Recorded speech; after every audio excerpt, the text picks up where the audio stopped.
Hello mga kabibig! Welcome back sa bagong itong channel. Ito ang pinakamaingay na YouTuber sa vlog ng YouTube. Ako si Kabibig, maglabag-labag na chow with evidence. Dako po, doon pinagsisigawan si VP Sara takot kay Ramil Madriaga at Justice Committee. Naku po. Kasi kino-connect ni Redon ang mga issue na sa Pangulo ngayon at kung ano-ano pang mga issue na kino-connect ni Redon. At dahil dito, parang he therefore conclude na takot si BP Sara kay Madriaga at pwedeng sa mga kongresista, sa mga member ng Justice Committee sa Kongreso. Takot nga ba si BP Sara? Or talagang alam ni BP Sara kung ano ang batas?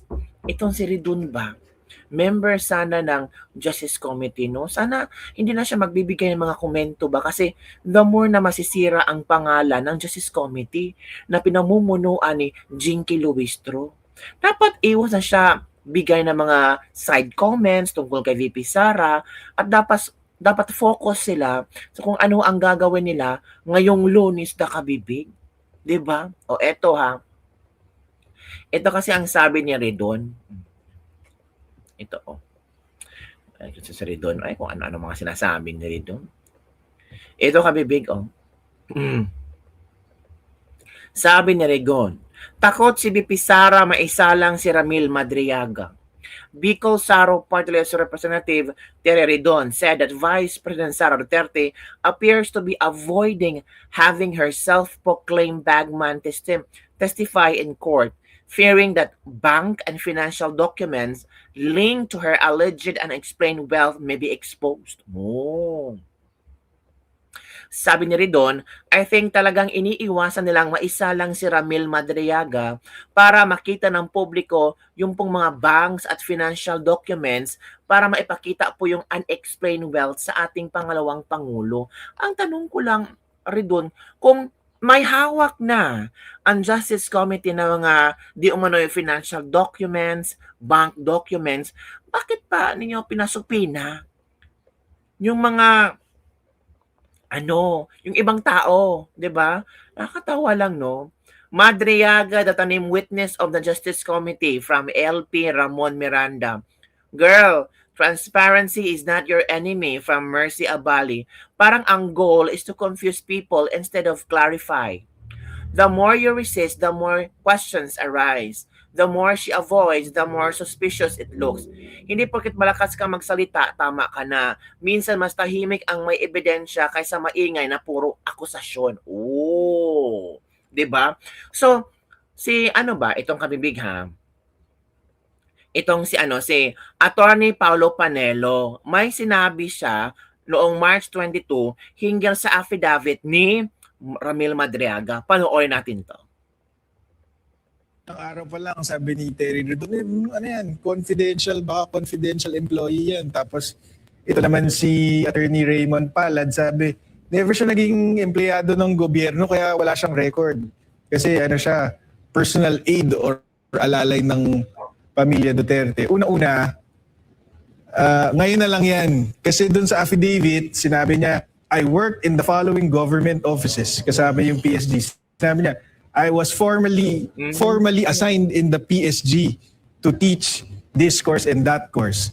So, tapos, sabi ni VP Sara, yung allegation mo na nag-provide ka ng security para sa akin, yung transport services, yung intelligence operations, pawang kawani ng gobyerno lang ang pwedeng gumawa niyan para sa akin eh. May mga government protocol na sinusundan para makapagsilbi ka ng ganong capacity para sa opisina ko. Yun nga, nakakuha tayo ng certification sa VP, SPG, OVP at DepEd na wala talagang ganong klaseng empleyado. Okay? So, one afterthought na lang. Ngayon na lang nila sinasabi yan na hindi siya empleyado ng gobyerno. Pangalawa, sabihin na nating personal aid ka or alalay ka, bakit kailangan mo ng invitasyon para maka-attend ng inauguration ni VP Sara? Kasama ka pala sa staff niya. Bakit ka pa magpapaimbita? Correct. Diba?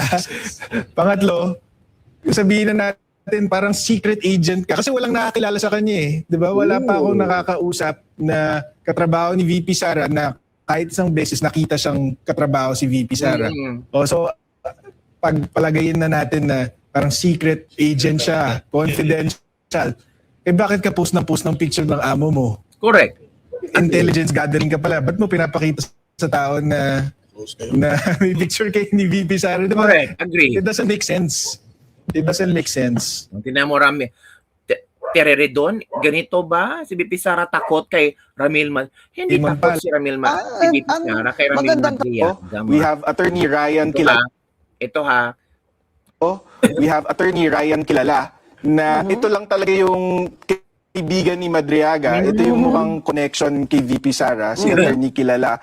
And then we even have testimony from Miss Ana Magnaye. She's an events organizer that handled the inauguration of VP Sara. Just to refute the insinuations na porke may picture si Madriaga with VP Sara during the inauguration. Ay, close na siya. Close na siya. May picture siya. Nakita ko nakabarong O yan, siya. Ito ma'am, doon sa testimony ni Ana Magnaye, pinapakita niya doon na number one, hindi imbitado si Madriaga doon sa inauguration. He was just a last minute replacement for Attorney Kilala because hindi nga kilala ni VP Sara Bakit sino ba itong attorney Kilala at pinasubstitute niya yan sa kanya? si Doon sa Attorney event na yun. Si Attorney Kilala, associate dean dati ng San Sebastian. Doon nakilala to ni VP Sara. Ba't naman niya kilala itong kidnapper? Because itong si Madriaga, na-convict na to actually before in the early 2000s for another kidnapping, for a separate kidnapping. Kliyente ba ni attorney kakilala? Hindi po, pero ang nag-handle po ng appeal niya sa Supreme Court ay yung San Sebastian Legal Aid. I see. So doon niya nakilala itong si Attorney Ryan Kilala. Siya, indigent client. Yes. Oh. So na-acquit siya doon, naging malapit siya sa mga staff faculty ng San Sebastian Law kasama itong si Attorney Kilala. Ginawa siyang parang alalay. Hindi naman. Naging magkaibigan sila. Akala ko julalay. Kaya naman, ba may event, imbitado ito attorney, hindi siya makarating, pinano siya, parang proxy ko. Ganyan. So, ang kwento is, kasi sabi ni Madriaga, inutusan daw siya ni VP Sara na buuin tong campaign group. Kailan daw siya inutusan? 2020 daw po. Noong 2020 na, saan ba siya? Anong trabaho nitong Mukhang ang Madriagang ito? trabaho niya at that time is a parang private security Hirap provider. kasi itong mga kidnapping for ransom Di ba? Bantay sa lakay. Oo, marami sa kanila. Kunyari, security agency sila. Sila din pala. Ang kikidnap doon sa mga anak ng mga kliyente nila o boss nila. Grabe yung mga Pre-judge ito. Pre-judge ito. So, kitang-kita mo na agad na labag ito sa due process. Pangalawa, ginagamit nila itong hearings para siraan si VP Sara at para mag-fishing expedition nga, maghanap ng ebidensya para tapatan yung mga alegasyon. Tapos, yun nga, inaabuso nila yung proseso. Baga, malinaw attorney na dapat bago nila ito dininig, lahat ng mga ebidensya ay naisama na doon sa mga dokumentong inihain dyan sa House of Representatives bago sila maghanap ngayon. Dapat dinirekta na nga dapat yan sa Senado kung gusto talaga nilang ituloy, ilusot itong impeachment trial ni Vice President Sara. In fact, sabi nga nila, tingin nila sapat na yung numero nila para mapagbotohan to at i-transmit sa Senado. So anong ibig sabihin? Ibig sabihin, number one, pre-judge ito. So kitang-kita mo na agad na labag ito sa due process. Pangalawa, ginagamit nila itong hearings para siraan si VP Sara at para mag-fishing expedition nga, maghanap ng ebidensya para tapatan yung mga alegasyon. Tapos, yun nga, inaabuso nila yung proseso. Ang problema dito sa Kamara de Representantes natin, nabokya na nga yung unang impeachment complaint. Pinagalitan na nga sila ng Supreme Court na inabuso nila yung proseso doon sa impeachment last year. Ngayon, nabigyan sila ng panibagong pagkakataon, imbis na ayusin nila yung proseso, gawin nila ng Mas patas gumulo. yung impeachment proceedings, umabuso na naman sila. So hindi mo rin masasabihan itong kampo ni VP Sara, bakit kayo tumakbo na naman sa Supreme Court? Kasalanan nyo yan eh. Tama. Kung inayos nyo yung proseso, di sana hindi na kailangan tumakbo sa Supreme Court. Pero inabuso nyo yung proseso, yuraka nyo yung mga karapatan ni VP Sara. So alangan namang magpa-api yan. Correct. Diba? Karapatan niya pumunta sa Supreme Court. So gawa-gawa niyan, kasalanan niya ng House Justice Committee kung bakit merong petisyon sa Supreme Court. There you go ha. Kasalanan ng Justice Committee kung bakit may petisyon sa Supreme Court. Ito, basahin natin mga kabibig ha. Prejudge at abusado. Binatikos na Attorney Paulo Panelo Jr. ang ginagawang pagdinig ng House Committee on Justice kaugnay ng impeachment laban kay Vice President Sara Duterte. So ito mga komento ng ating mga netizen. Mana din nga sa ama, indeed apples fall not from the tree. Sabi ni Tony de las Lagas. So nagbana daw si Panelo na ano ba? Gawa-gawa ng istorya. God is good to Attorney VP Sara Duterte, new President of the Philippines, to save the Philippines, the Filipinos sa corruption administration ni Marcos, Party-less Congress God, Pram Oray. Kailangan bago na ma-impeach na si Lustay. Talaga, babalaruhain lang nila si VP ulit dyan sa House of Cards. Sana i-forward sa Senado kung sufficient in substance man kaya ang findings nila para makapag-trial na. Bakit may mga mini trial pa silang bending the law? Senado lang naman ang pwedeng mag-trial. Bawal na pala manghanap ng katotohanan ngayon. Bakit kaya takot sa hearing si attorney? Hoy, hindi takot sila sa hearing. Ang tinatanong nila Ada Siso, ang tamang proseso ay buba. Bubo talaga. Hindi takot si BP Sara, 13 lawyers. Yan ba ang tatawag yung takot? Ang tinitingnan nila, ang tamang proseso. Yung hindi niyororakan ang karapatan ni VP Sara. Kayo kasi, atat na kayo si VP Sara matanggal sa pwesto. Kaya kung ano-ano mga nasa isip nyo. So, On the other hand, kabibig, sabi ni Jinky Luistro, hindi po ito trial. Ay, ikaw nga nagsabi na mini trial to. Tapos ngayon, ikaw na namang sabing hindi ito trial. Ano ba, Jinky Luistro?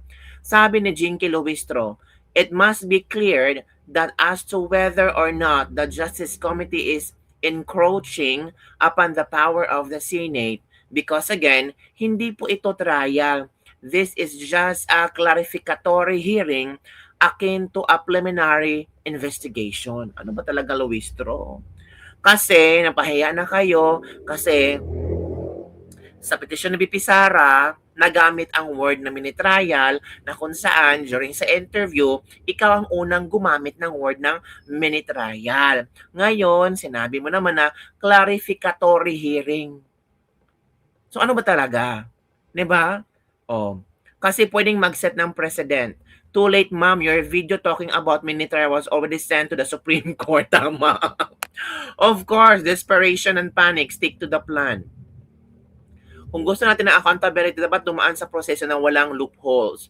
Kung accountability ang pag-usapan, dapat kasama rin tamang proseso, hindi lang selective. Tama ang mga netizens sinasabi nila, ang kinakomento nila. Di ba?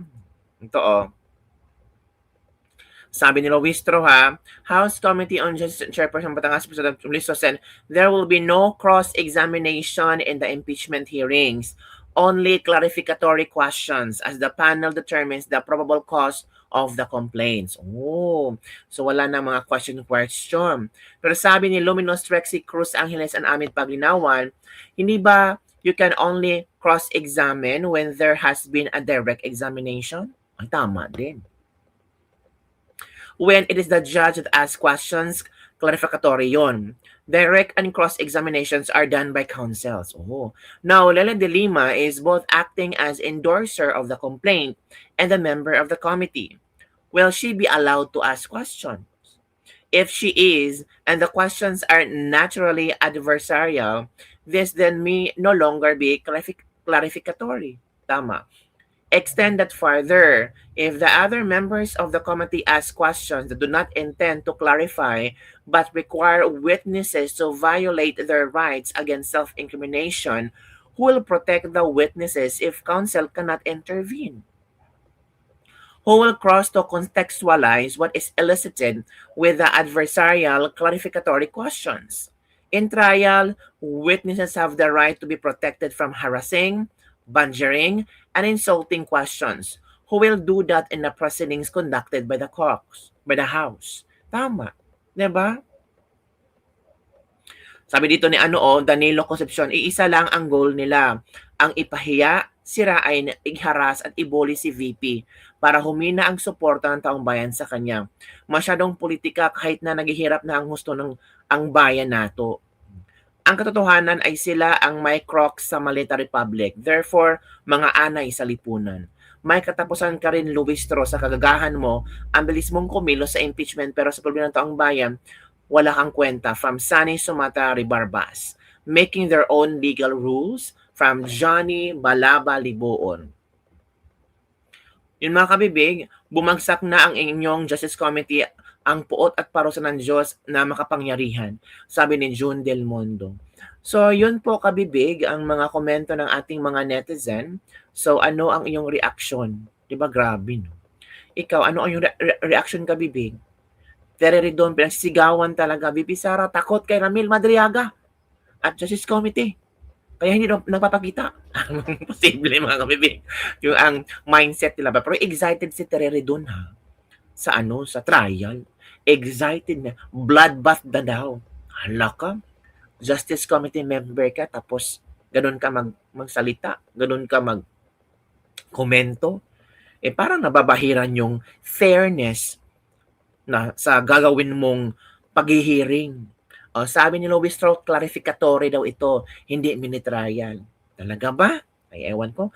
Yung, sa bibig mo kasi nanggaling yung mini-trial. So, balikan mo yung video. Diba? Yun lang kabibig. Don't forget to like, subscribe, and share this video. Bye everyone. See you next time.